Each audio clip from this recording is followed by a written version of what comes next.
Mayoritas dari 59% sampah plastik yang mengalir ke Teluk Jakarta adalah styrofoam. Fakta ini adalah hasil riset dua ilmuwan Pusat Penelitian Oseanografi Lembaga Ilmu Pengetahuan Indonesia pada tahun 2019. Hai, semangat pagi. Nama saya Sisilia Anita. Saya adalah founder Kayom Indonesia. Perkenalkan anggota tim inti Kayom Indonesia, Florentina Widyasuti dan Oktavi Permata.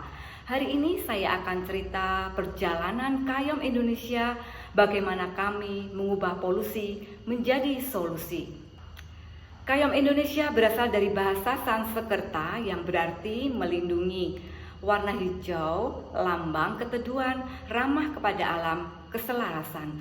Background putih, lambang kebersihan. Huruf Y berbentuk pohon bambu, kegigihan bertahan hidup dalam situasi apapun.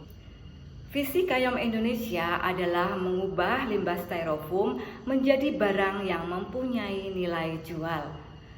Mengubah limbah menjadi berkah. Menciptakan dampak positif itu membutuhkan pendanaan untuk membuatnya menjadi berkelanjutan.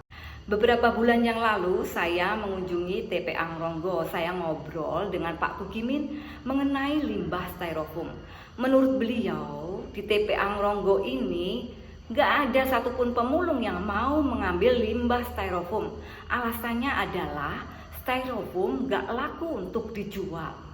Tingkat daur ulang limbah styrofoam di Salatiga masih sangat kecil. Hal ini jadi salah satu alasan yang menyebabkan TPA terisi dengan kecepatan tinggi. Dampak terburuknya adalah TPA tidak bisa beroperasi lagi karena kelebihan kapasitas. Limbah styrofoam ini memang keresahan saya selama bertahun-tahun. Bisnis karangan bunga keluarga kami menggunakan styrofoam sebagai material bunga papan. Tiap kali ada pesanan bunga papan pasti akan menyisakan limbah.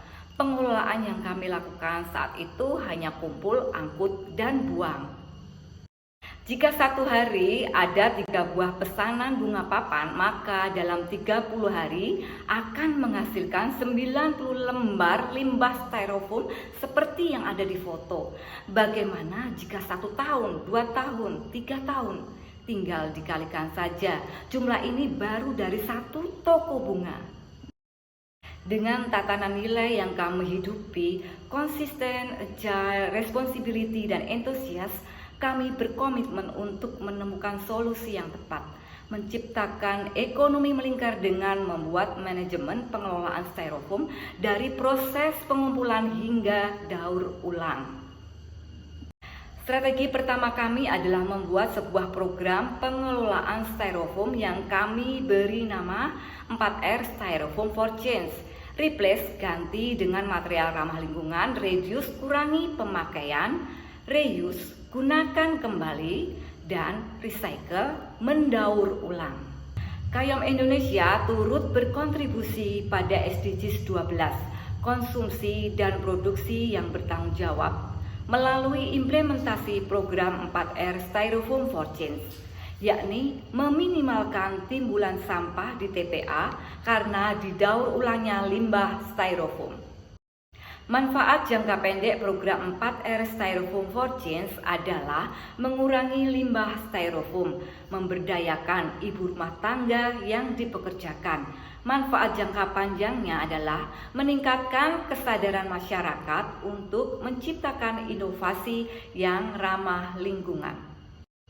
Pilot project kami adalah toko bunga Sumarjan yang berlokasi di Jalan Monginsidi Salatiga.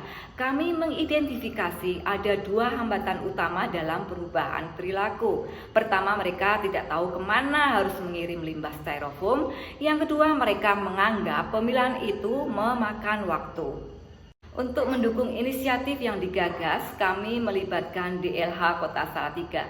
Kami sowan ke Ibu Lis, Kepala Dinas Lingkungan Hidup, memperkenalkan Kayom Indonesia sebagai komunitas yang peduli limbah styrofoam, berdiskusi dengan beliau mengenai kondisi akhir persampahan di Salatiga.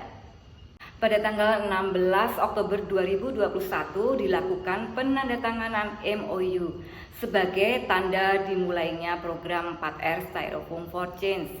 MOU ini akan melandasi kerjasama antara Kayom Indonesia dengan Toko Bunga Sumarjan dalam pelaksanaan program. Aksi pertama adalah edukasi melalui pemutaran film dokumenter. Tujuan aksi ini adalah memunculkan kesadaran para peserta akan dampak buruk pencemaran sampah pada lingkungan. Dilanjutkan dengan edukasi bagaimana memilah sampah yang baik. Evaluasi akhir program diadakan pada tanggal 8 Maret 2022. Selama 6 bulan, jumlah limbah styrofoam yang terkumpul 31,5 kg.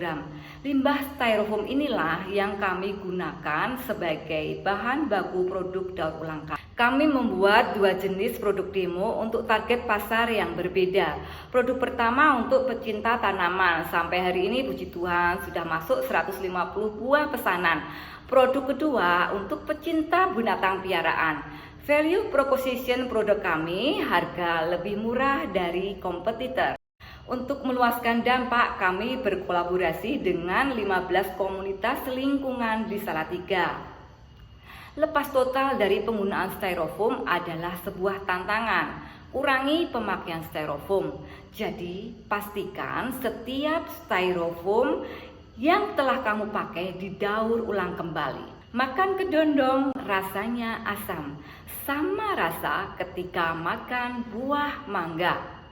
Mari bersinergi menjaga alam. Jangan lupa follow dan subscribe akun Kayom Indonesia. Terima kasih.